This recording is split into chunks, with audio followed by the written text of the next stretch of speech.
नारायण नारायण नारायण नारायण सच्चिदानन्दरूपाय विश्वोत्पत्त्यादिहेतवे तापत्रय विनाशाय श्रीकृष्णाय वयं नुमः। नारायणं नमस्कृत्य नरं चैव नरोत्तमं देवीं सरस्वतीं व्यासं ततो जयमुदीरये।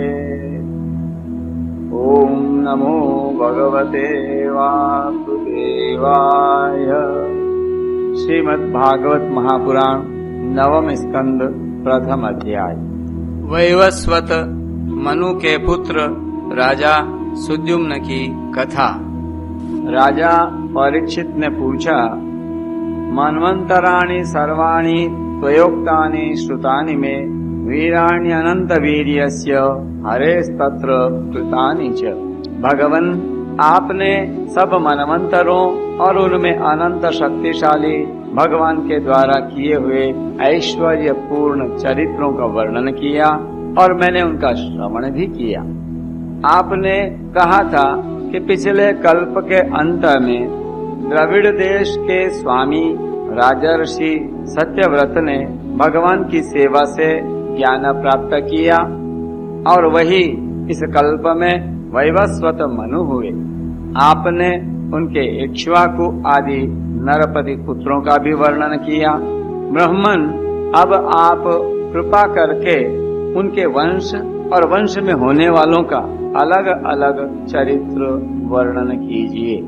महाभाग, हमारे हृदय में सर्वदा ही कथा सुनने की उत्सुकता बनी रहती है। वैवस्वत मनु के वंश में जो हो चुके हैं, इस समय विद्यमान हैं और आगे होने वाले हों। वैवस्वत मनु के वंश में जो हो चुके हों, इस समय विद्यमान हों और आगे होने वाले हों, उन सब पवित्र कीर्ति पुरुषों के पराक्रम का वर्णन कीजिए। सूत जी कहते हैं, शौनक आदि ऋषियों, ब्रह्मवादी ऋषियों की सभा में राजा परीक्षित ने जब यह प्रश्न किया, तब धर्म के परम मर्मज्ञ भगवान श्री सुखदेव जी ने कहा, परीक्षित, तुम मनुवंश का वर्णन संक्षेप से सुनो। विस्तार से तो सैकड़ों वर्षों में भी उसका वर्णन नहीं किया जा सकता। जो परम पुरुष परमात्मा छोटे बड़े सभी प्राणियों की आत्मा है, प्रलय के समय केवल वही थे। यह विश्व तथा और कुछ भी नहीं था। महाराज, उनकी नाभि से एक सुवर्णमय कमल कोश प्रकट हुआ। उसी में चतुर्मुख ब्रह्मा जी का आविर्भाव हुआ। ब्रह्मा जी के मन से मरीचि और मरीचि के पुत्र कश्यप हुए। उनकी धर्मपत्नी दक्ष नंदिनी अदिति से विवस्वान सूर्य का जन्म हुआ। विवस्वान की संज्ञा नामक पत्नी से श्राद्ध देव मनु का जन्म हुआ। परीक्षित, परम मनस्वी राजा श्राद्ध देव ने अपनी पत्नी श्रद्धा के गर्भ से 10 पुत्र उत्पन्न किए। उनके नाम थे इक्ष्वाकु, नृग, शर्याति, दिष्ट, धृष्ट, करुष, नरिष्यंत, कृषध्र, नभग और कवि। वैवस्वत मनु पहले संतानहीन थे।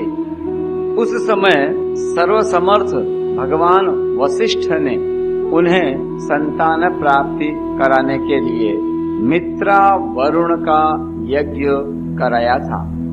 यज्ञ के आरंभ में केवल दूध पीकर रहने वाली वैवस्वत मनु की धर्म पत्नी श्रद्धा ने अपने होता के पास जाकर प्रणाम पूर्वक याचना की कि मुझे कन्या ही प्राप्त हो।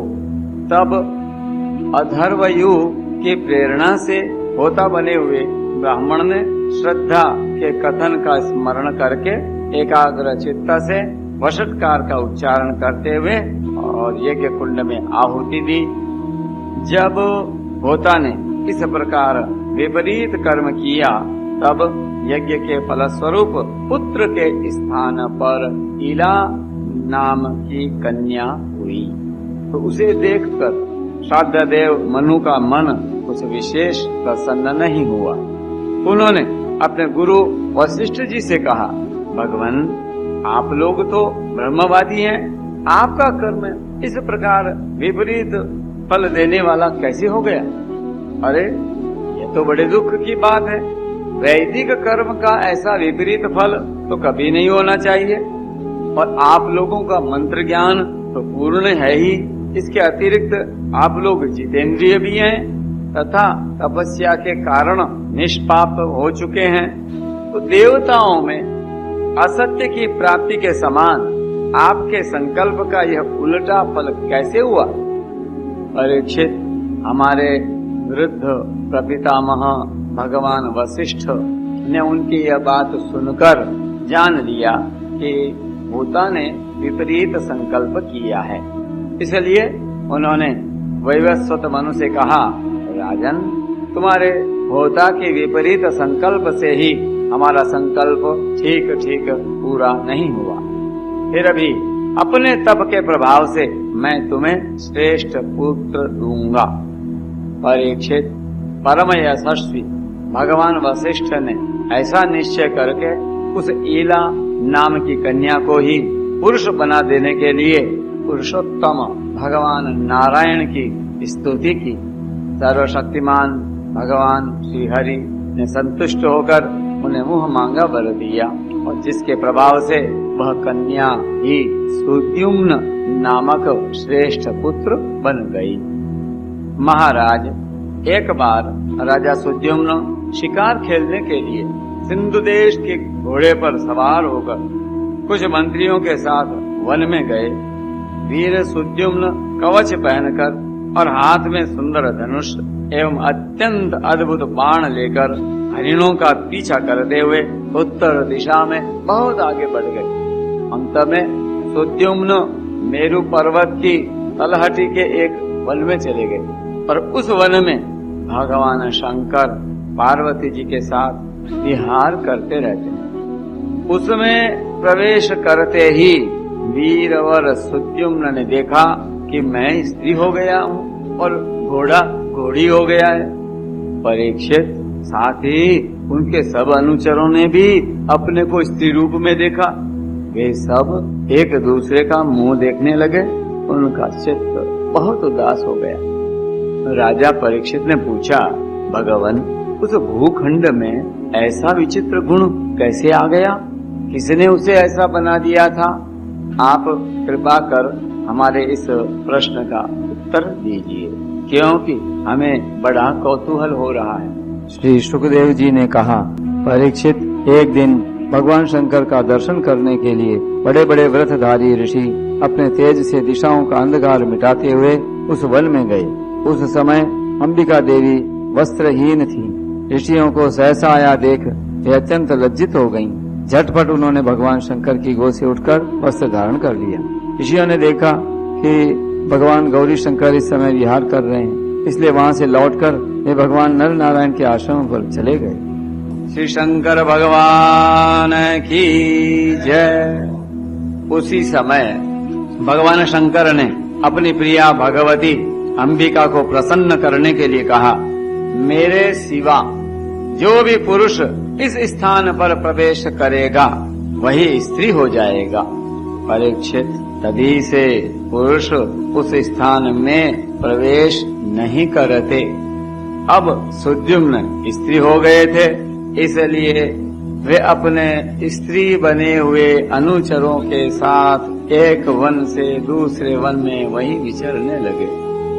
उसी समय शक्तिशाली बुध ने देखा कि मेरे आश्रम के पास ही बहुत सी स्त्रियों से घिरी हुई एक सुंदरी स्त्री विचर रही है। उन्होंने इच्छा की कि यह मुझे प्राप्त हो जाए। उस सुंदरी स्त्री ने भी चंद्र कुमार बुध को पति बनाना चाहा। इस पर बुध ने उसके गर्भ से पुरूरवा नाम का पुत्र उत्पन्न किया। तो इस प्रकार मनुपुत्र राजा सुद्युम्न स्त्री हो गए। ऐसा सुनते हैं कि उन्होंने उस अवस्था में अपने कुल पुरोहित वशिष्ठ जी का स्मरण किया। तो सुद्युम्न की यह दशा देखकर वशिष्ठ जी के हृदय में कृपावश अत्यंत पीड़ा हुई। उन्होंने अब सुद्युम्न को पुनः पुरुष बना देने के लिए भगवान शंकर की आराधना की। भगवान शंकर वशिष्ठ जी पर प्रसन्न हुए। परीक्षित उन्होंने उनकी अभिलाषा पूर्ण करने के लिए अपनी वाणी को सत्य रखते हुए ही यह बात कही, वशिष्ठ जी, तुम्हारा यह यजमान 1 महीने तक पुरुष रहेगा और 1 महीने तक स्त्री। इस व्यवस्था से सुद्युम्न इच्छानुसार पृथ्वी का पालन करें। तो इस प्रकार वशिष्ठ जी के अनुग्रह से व्यवस्था पूर्वक अभीष्ट पुरुषत्व लाभ करके सुद्युम्न पृथ्वी का पालन करने लगे, परंतु प्रजा उनका अभिनंदन नहीं करती थी। तो उनके 3 पुत्र हुए, उत्कल, गय और विमल। परीक्षित वे सब दक्षिणापथ के राजा हुए और बहुत दिनों के बाद वृद्धावस्था आने पर प्रतिष्ठान नगरी के अधिपति सुद्युम्न ने अपने पुत्र पुरूरवा को राज्य दे दिया और स्वयं तपस्या करने के लिए वन की यात्रा की। भक्तवत्सल भगवान की। नारायण नारायण नारायण।